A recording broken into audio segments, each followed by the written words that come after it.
and we assemble the data in a different way. I'm saying I've assembled it. I mean, I had that experience like a miracle happened when I was at the Kumbh Mela, and I knew from the core of my being that people are not the problem. And, you know, but the starvation, what about the starvation of our souls here in the midst of this abundance? Or the starvation of a rich person that's living behind bodyguards and big walls because they're so fearful about what the world is outside. You know, they've lost that connection.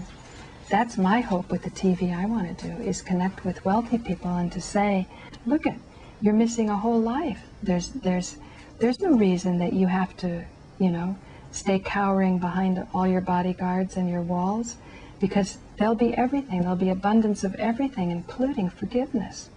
And that's why I'm attracted to Buckminster Fuller, because Harold says not a hair on the head of an oligarch will be mussed, that the new transition can happen without, you know, punishment and redemption, like you took too much. Because if you look at it, they're just like Sarah. They're just people that are cogs of a wheel, as I am cogs of a wheel. But I like to use my time to... Well, I think technology can help. Well, Webster thinks it takes nuclear energy, but I mean, I think that's think tank material. That's what I'm saying. Yeah. Let's bring people on board and discuss it. I'm not trying to say a conclusion. Johnny, do you have any? Back to you, Johnny. I mean, I'm listening to what you say, and it's interesting. I mean, I don't know. It's hard to say that overpopulation is not an issue. It's hard to say that. Yeah, for myself. Right. You know? But I'm willing to take counsel on it and right. think it through in another way. Right. I mean, maybe if we came to terms with ourselves, we wouldn't overpopulate, you know? Because I'm sure overpopulation is a fear thing. Some fear thing as far as like... Would I have enough kids? Filling a hole, we just keep having more kids, you know, instead of... Or, you know what I mean, like in some of these societies where it's social security is your kids are going to take care of you. Right. So you have more kids. Right. I mean, that's definitely an issue. Right, but or still, you need free labor to run your farm, you know. But I mean, Mom said that when she lived in Ecuador, that people didn't understand how she didn't have more than 2 children. I mean, like, they had no access to birth control, and they wanted it. And it just was... Oh, yeah, for sure then. No, definitely. No, people should have access to it. You know, it's... I mean, I think there needs to be a balance. The other thing, though, for me in my own personal spiritual life is because I got pregnant on an IUD when I was 19, I didn't trust birth control. And I never was happy about condoms. It just never felt right. But to find a balance, I think, is probably the highest spiritual process, that you can work with the sexual energies and also resolve that. I think it's, I don't think it's just so simple as saying that we're going to end sexual repression just because of sexual promiscuity. But I think this is something I'd like to talk with Michael Elner on, and I'm sure I will, because we want to do more work on real healing, in which case you do need to get the sexual energies involved. But I think in some ways, birth control can kind of stifle what you'd have to be more thoughtful about. Well, STDs took care of that.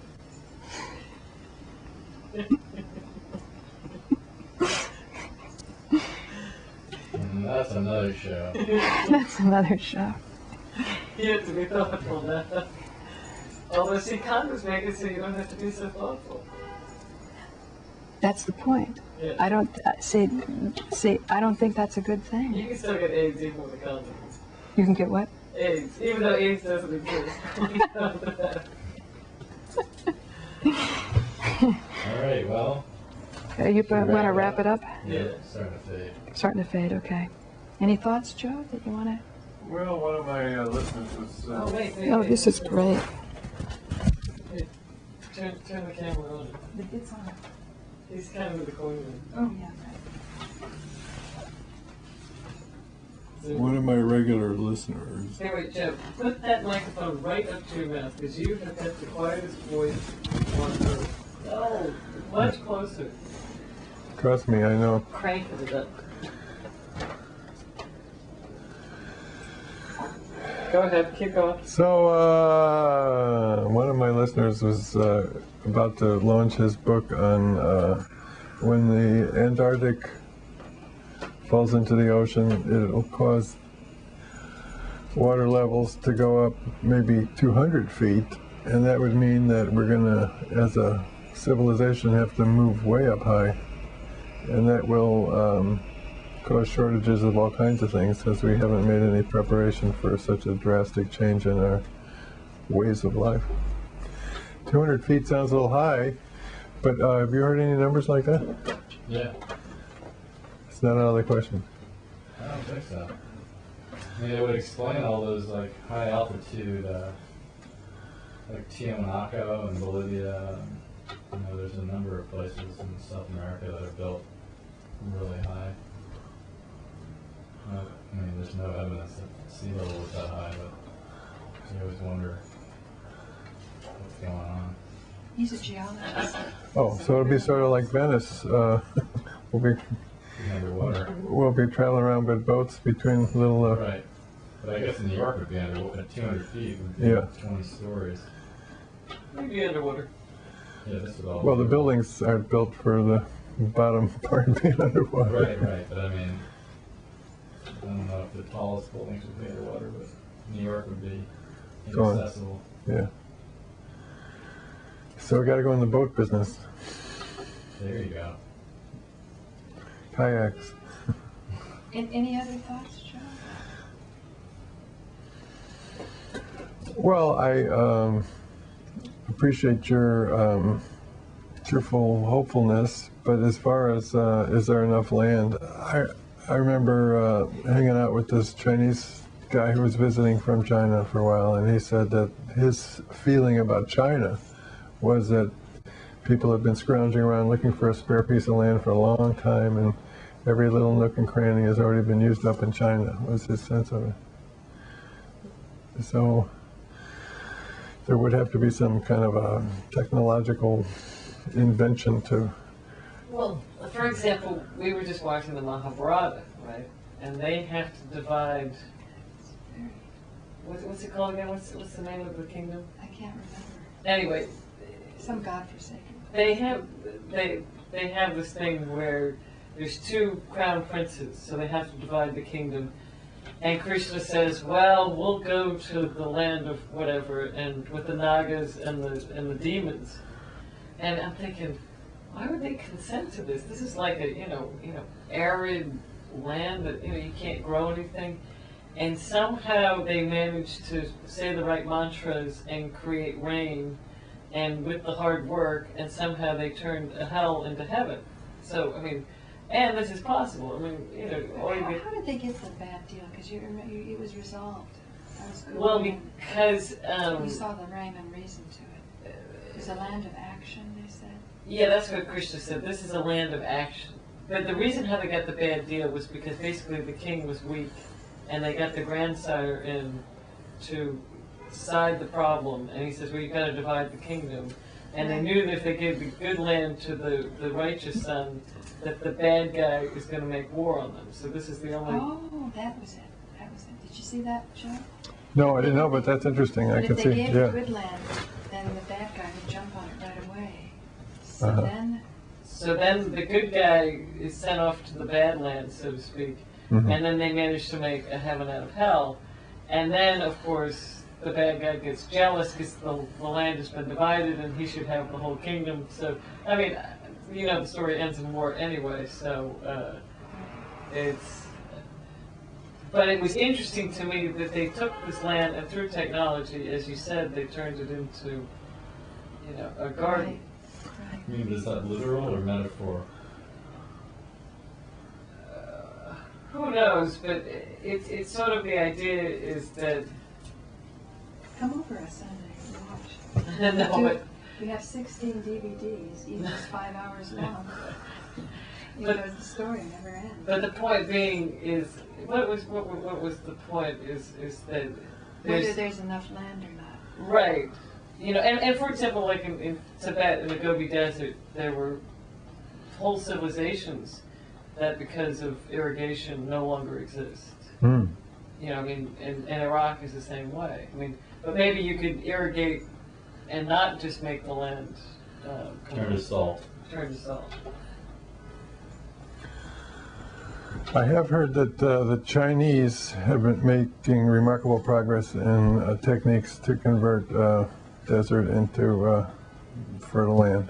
And I've seen videos of examples of it, and I've heard stories of this woman who got involved from the U.S. who has been traveling around with the Chinese, drumming up business here and there.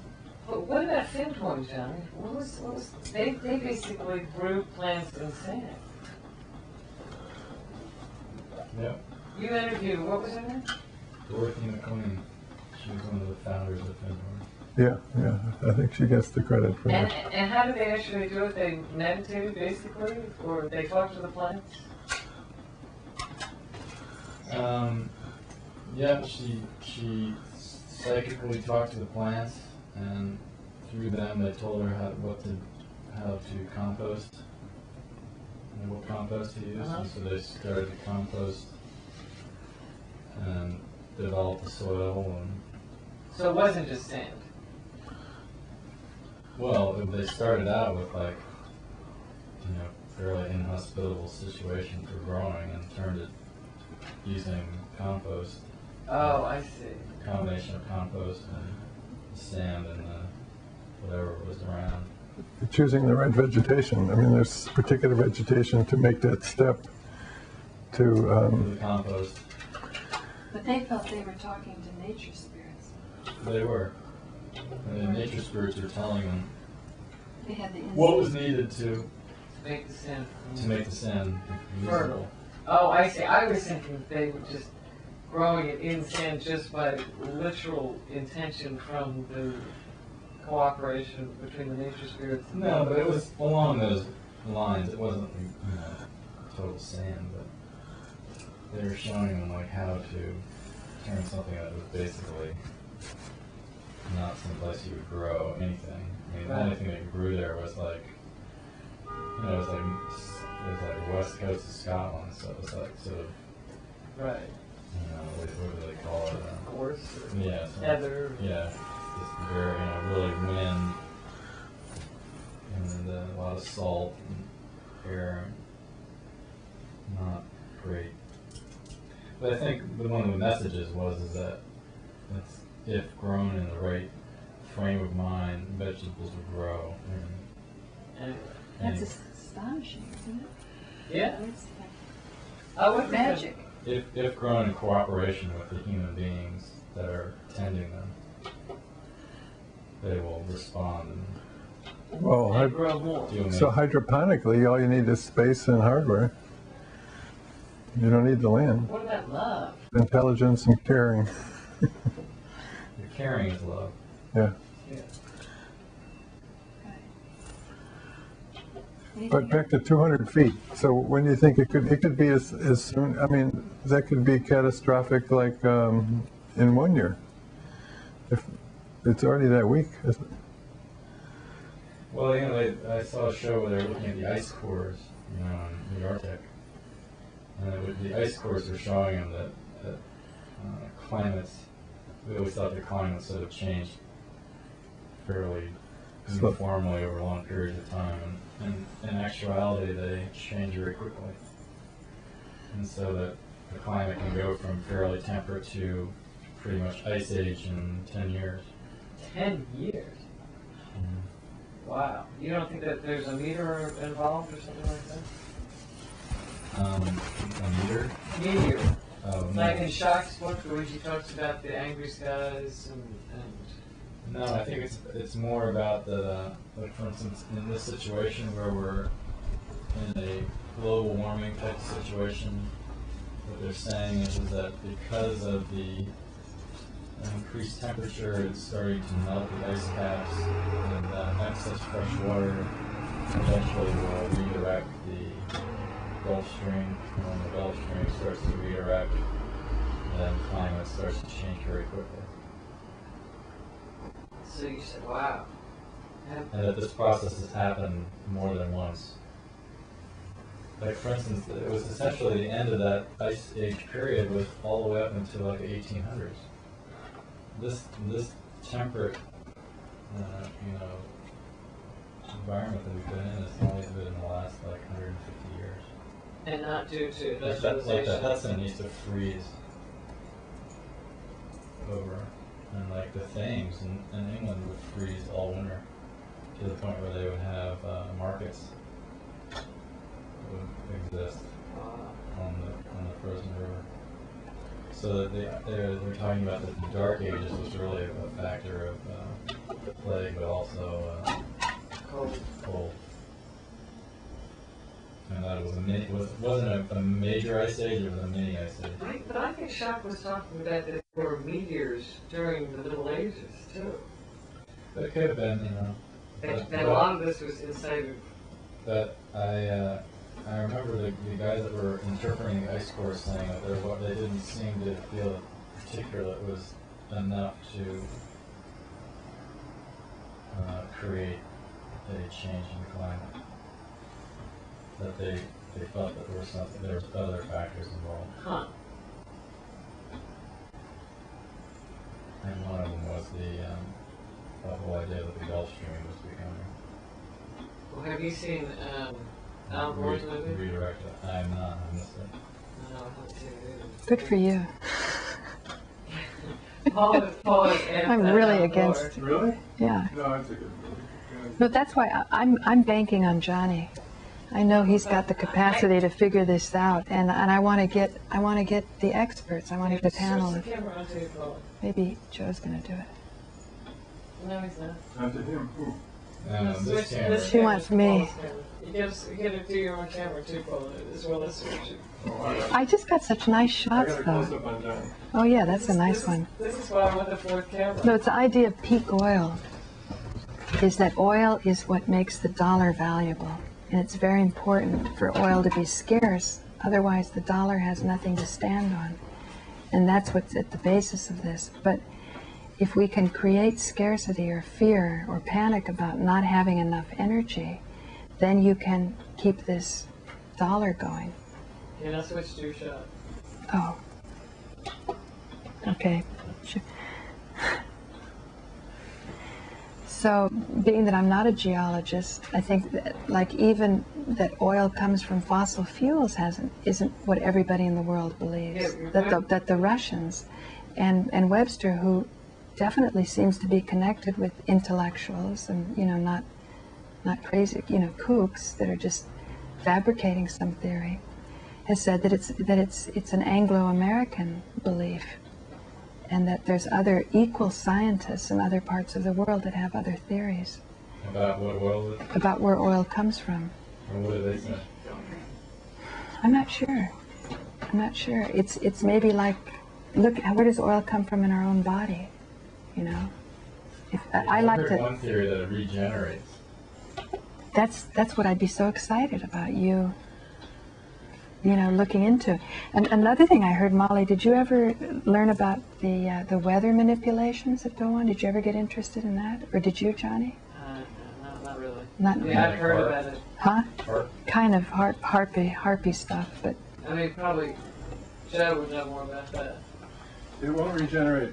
how about What about heart manipulations? weather manipulation? What have you done on that, Joe? Hang on, if you want him to answer, you gotta No, I don't know a anything about microphone. harp. I mean, it's just speculation. Microphone. Paul. Oh, right. He's gotta have a microphone. Right. Okay. More Wait a minute. important than the But visual. no, Oh, as tape far as end the here. Webster talking about regenerating oil, that's like That tape in. it's wishful thinking on the basis of tiny little clues. But the tiny little clues, it's like Oh, it's a two-shot. Johnny did stuff. Well, maybe. Yeah, put a 2-shot there. Oh, here. I mean, for example. Tiny little clues, it merits a discussion. If there's other scientists in the world that have a different theory. It's not even regeneration. What it is when they dig. Oops, here, hang on. No, I can go through yours, it's all right. When they do their drilling and they soak up some oil, then sometimes the oil manages to break through one layer and... Put it under your mouth, Joe. Come on. I wouldn't know, I've never done this before. What do you mean you've never done this? You've been on camera dozens of times. Come on, put it on camera. Yeah, so I'm telling you, I know what I'm doing, so don't worry about it. I've been listening and on this. Yeah, I know, we all have earphones. It's a very professional production. Okay. Looks nice. So like I was saying, sometimes they dig an oil and they dig a oil, whatever they call it, a hole, and they run out of oil, and then suddenly there's a breakthrough and there's more oil. So that's what Webster goes on to say. See, oil can appear from nowhere, but all that happened is there's oil from another layer that was made a couple million years ago, and so it changed layers. That's all. I don't think that's what he said, but meanwhile, the scientists that he cited, that's who I think we should. Now, Paul, you got to come over and sit next to me so you can Okay, then you got to go back to grab a back from Joe. Any thoughts, Johnny, on just a think tank on this? On the oil? I don't know. My feeling is the oil is one of the big contributors to global warming, so Oh, I see. instead of worrying about getting more oil, I think we should try to figure out what. No, this is. Oh. Are you using this camera? Yeah, No, you're doing great. I love the shot. Oh. we switched to shot. I'm like, You're, that's a shot. now this is you. I got it. So go ahead. But let Johnny. I'm really listening. But I'm sort of more under the thought that we should be. I think Dad said him on it, which is looking for figure out Excellent. the next source. Can you explain 0-point energy, Joe? I agree. In other words, renewables are not using any extra. Well, we're finding energy that is the space-time, like for instance, the energy that just exists in the universe that is infinite, we can be tapped into. What Putoff is working on. He doesn't know. I don't know if you know this. But you could explain. Well, actually, you were the one that interviewed him. I know, but I can't remember. What's the 0-point You're a energy? scientist. It's the plus and minus in the quantum field. I don't know enough to explain it, but it's essentially free energy. Oh, okay. Yeah, that would help. That would solve some problems. Right. But that it's possible and that the technology is there if we would just develop it. I know what it is. It's atomic energy on a subatomic level. Wait, don't put it on me, Joe, because I've already got a camera on you. Yeah, she's got one. Here you go. But I like that. Slingshot. Oh, okay. So in other words, the quantum field is breaking the rule. No, but the quantum field is always plusing and minusing.